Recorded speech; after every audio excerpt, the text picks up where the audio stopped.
There is a lot to discuss in this episode, including the news, cryptocurrency globally, and the ongoing fun. Because the XRP ETF is currently 100% locked in, we're going to discuss it. We'll examine XRP's dominance and potential price movements. Brad Garlinghouse will be speaking to us. He is traveling from Korea for an event. So without further ado, we'll deal with some fun on quads. Relax and take a seat back. Let's dive in with Bitcoin and hope you like the new overlay. $95,598 according to a theory, it has increased by 1.54% over the last day. It's up 2.5% right now, and I'm coming in at 3,560. With XRP once again in a life-or-death situation, USDT and USDC are both trading at 99 cents. It is fighting to get past the $50 mark and into the $50 to $75 area. What is the next milestone to surpass the record high of $1.96 for the entire market value of cryptocurrencies set in 2020? It looks nice.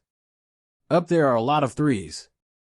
Currently, it is $3,333,379,579,000, but when you look at the picture, it changes right before our eyes. 3.3 trillion. They continue to anticipate that we will receive between $4 and $5 trillion. If that doesn't happen by the end of the year, we will at least surpass 4 trillion. Keep in mind that the market makers are now manipulating Bitcoin because they do not want it to get above 100,000. It will receive a lot of media attention if it surpasses 100,000. It will continue to pump and pump and pump. They are attempting to postpone this till as near the start of the new year as possible. I definitely believe that it breaks in December, after which there will be a spectacular parabolic run-up in Bitcoin, which will also climb in Q1 before the first market break. It is approximately April before the parabolic blow-off tops arrive in the summer of 2025, which is around tax time in 2025. This is the station you watch. You will be able to pick up some really excellent calls. Some adults haven't yet pumped some cryptocurrency. The prior calls that were placed are listed below: Ideology at 0.6, Cardano at 30 cents, and Solana at 120. In your opinion, where will the price go? With a total quantity of 500 million tokens, there are now just 1.5 million in circulation. These low caps were destroyed by Ideology, which has the same total supply. If you look at an XRP, you can see that it doesn't take a lot of money to pump them, therefore they rise very, very quickly. Because XRP is a high cap coin, it takes a ridiculous amount of money to transfer. People, get it on Bitmark. It's really easy. You can utilize it quite easily. No KYC is required. Nordi is used by everyone in the cryptocurrency industry. All you need is a little VPN action. In any case, she would be utilizing a VPN to access it. Now let's discuss the quantitative quants are leaving Twitter to avoid social media, and everyone is freaking out. Does it matter if?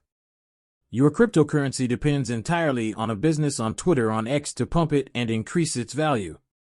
You know what? The key to success in cryptocurrency is utilities, thus you're in the wrong place. Does the quantity alter for me as a result of this? No quad will still cost $1,000 because I'm a freaking quantum well. Quants are going around $100. I warned you that the transition from 50 to 100 would happen quickly. When left undone, it did.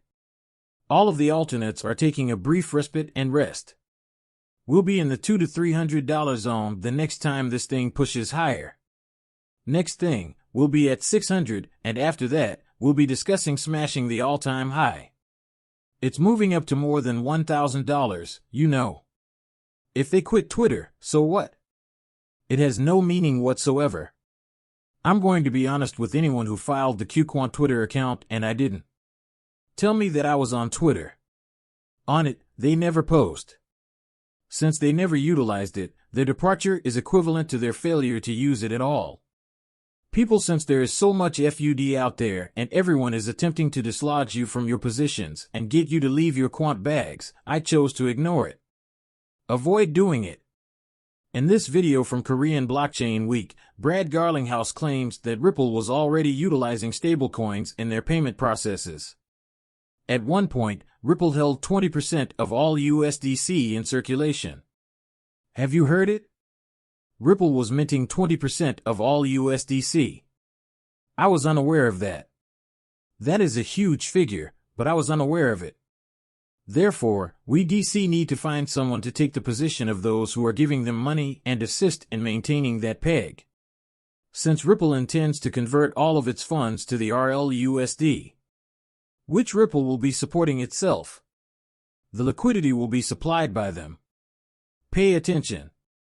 We thought, look, it only makes sense. There was a significant occurrence in the United States last spring, of course.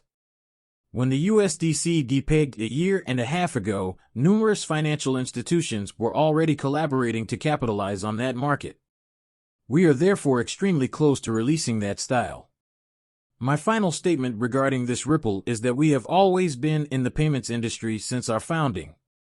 Our organization has always prioritized compliance. We believe there is a chance for another participant in the stablecoin market that concentrates on institutions and prioritizes compliance, but we also need to collaborate with authorities and ensure that we have licenses in place. We're live in it since we're a private, closed beta. Ripple USD is the name of it. Within that structure, the RLUSD was created. Without a doubt, we'll debut shortly. Not months, but weeks. You see, I have no idea how old his video is. I've never witnessed it. He had previously stated weeks rather than months. They obviously intended to introduce the stablecoin at swell. They lack the regulatory policy necessary to initiate it. The waiting is for that. This should be launched in Q1 or early Q2, I suppose. We will have some clarity on policies and rules once Gensler leaves and a new SEC chief takes over. The stablecoin will contribute to the XRP ledger's massive liquidity. Keep in mind that it uses XRP if it is operating on the XRP ledger. It's that easy. We now get at the sky zone of XRP dominance, which comes from a graduate he's discussing my favorite, Fibonacci extensions.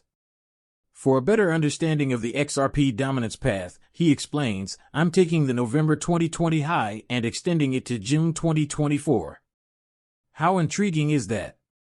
We have been discussing the parabolic blow-off peak on XRP during the summer. That's exactly what we've been saying for the last 6 months, isn't that right? He claims that the Sky Dome and the downward trend that began in May 2017 are the main sources of opposition for XRP in July 2023. It would be interesting if XRP could reach the sky, but it wouldn't matter. As I've been stating, we will begin expanding into space for XRP dominance in the summer of 2025. And let me explode the chart. The zone is visible. Keep in mind that this is market cap dominance. This is the direction that XRP will go. We discussed that yellow line. The yellow line shows that XRP is gaining 6% market capitalization. That amounts to 6% of the entire market capitalization of cryptocurrencies. In each bull run, we've seen 6%. Even though the lawsuit dropped on top, we still saw a 6% domination in 2020 compared to 6% in 2017. From here, where do we go? From here, where do we go? If we have $7 trillion in cryptocurrency and receive 6.6%, we will reach 6%. We anticipate seeing XRP at about $6. Is it the highest point? No, since I saw more than 6% at a parabolic blow-up peak that occurred in 2017. We knew the reverse SEC case was coming in 2020, so we were taken aback. After reaching that 6% threshold, we began to decline once more. If I were to predict where this bull run we are about to witness will go, I would say it will be a rerun of the one that occurred in 2017, at which point we will begin to discuss XRP breaking through into the double-digit range.